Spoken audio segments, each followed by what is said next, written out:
speaker is Joshua Anderson. He's in 5th grade at Brewston School in Brewston Mills, West Virginia. He likes playing video games, he plays ukulele, and will be in the 5th grade band where he plays alto saxophone. He likes basketball, spending time with friends and family, and obviously history. They contacted the Historical Society January. For help with finding some pictures, and we were able to find quite a few extra pictures for that. So please welcome Joshua Anderson.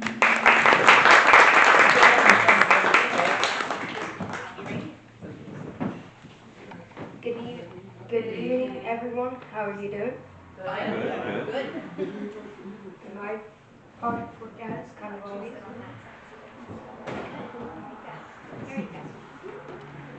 Well, I have a 24-page note card, so it's going to index card, so it's going to be a while.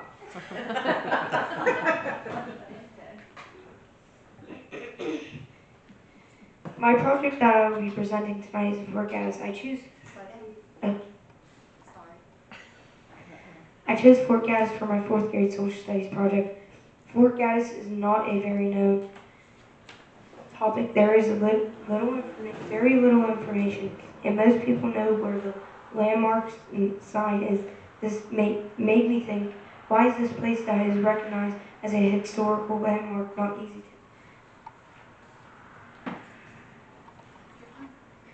to locate or have much information to research? Why is it not valid like the rest? Why does it seem forgotten? My project will be broken down into 6 essential questions. The 6 essential questions were that. The first essential question would be, when and why was Fort Gaddis made? Then the second one, what's the history? The third one, who is Thomas Gaddis and why is he important? Number 4, what did they find during the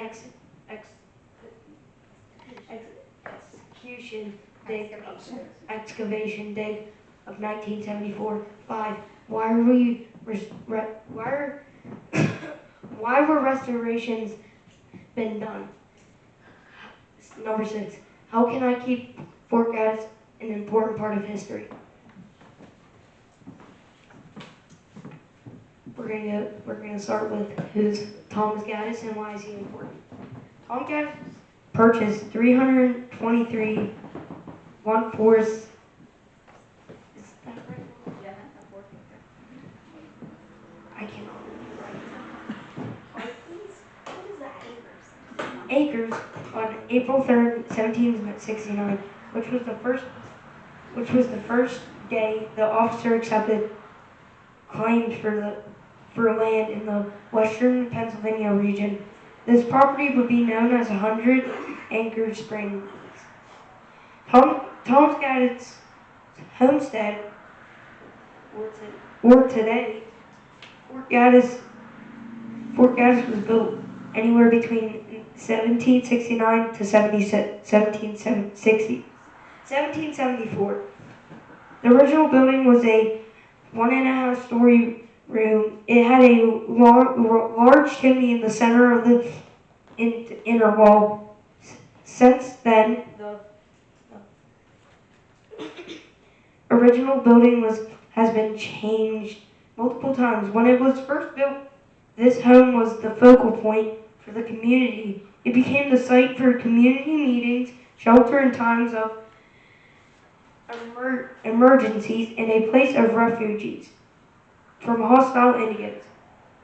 In 1974, it was added to the National Register of Historical Places.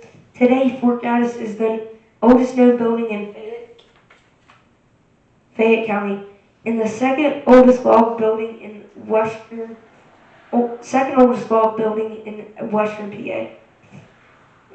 Thomas Gaddis was born on December 28, 1742, in Winchester County, Virginia.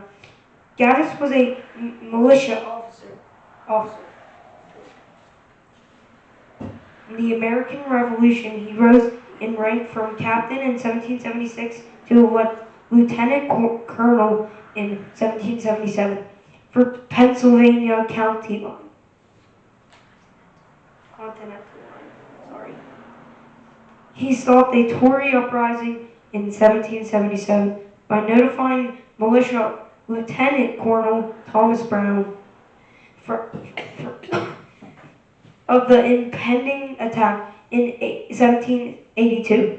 He was voted third in command of the Sandusky expedition along William Crawford in 1783.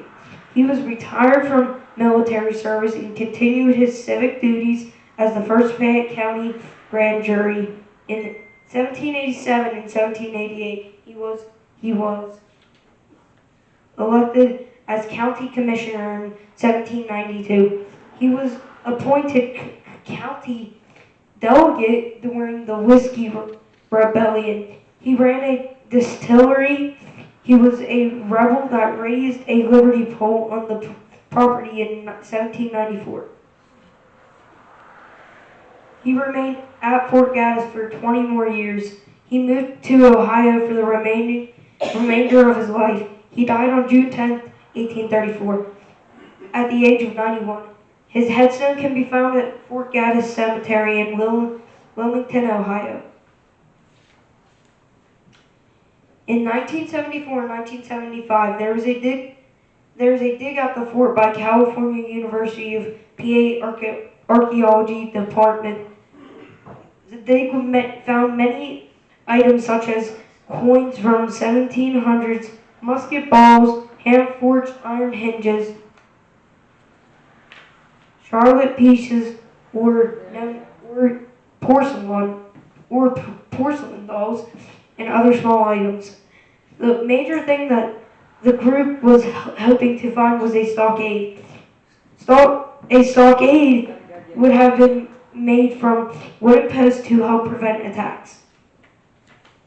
The department was unable to find any loopholes, stockade line, or log house. This still does not necessarily mean there is not one on the property. Newspaper articles in the center of my board. Where is that? Right here.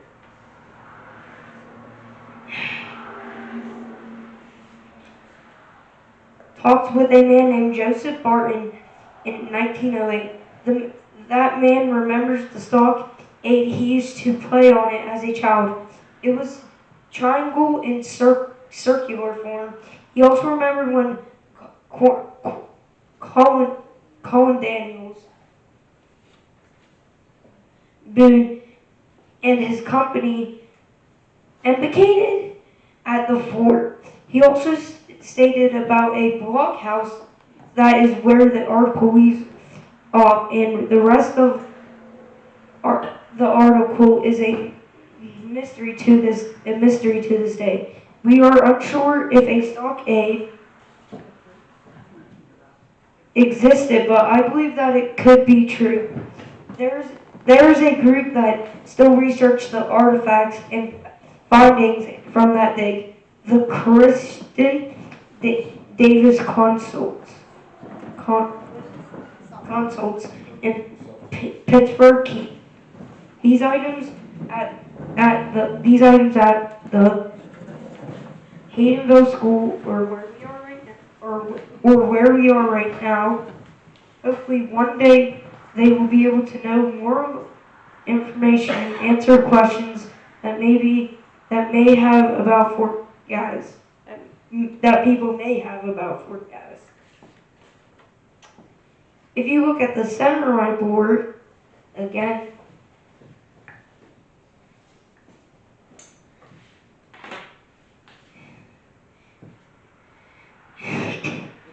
you can see the different pictures of Fort Gaddis. These pictures were found in books and old newspaper articles.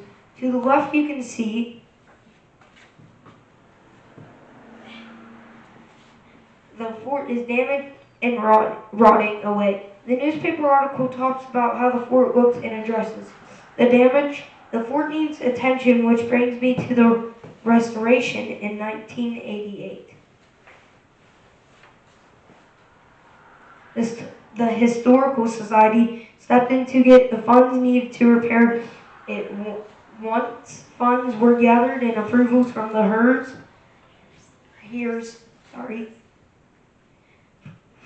the property were received, the repairs to the collapsed roof were made.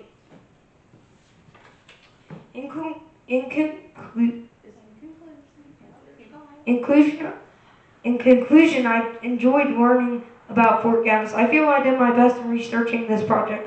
History is what made us who we are today and should not be forgotten. This is a story waiting for a person to tell it. It may be a small part of a bigger story, but it has a piece in the puzzle. I would like to thank the PA Room librarians, Mary Kay from the Historical Society, and my mom for all the help with my project.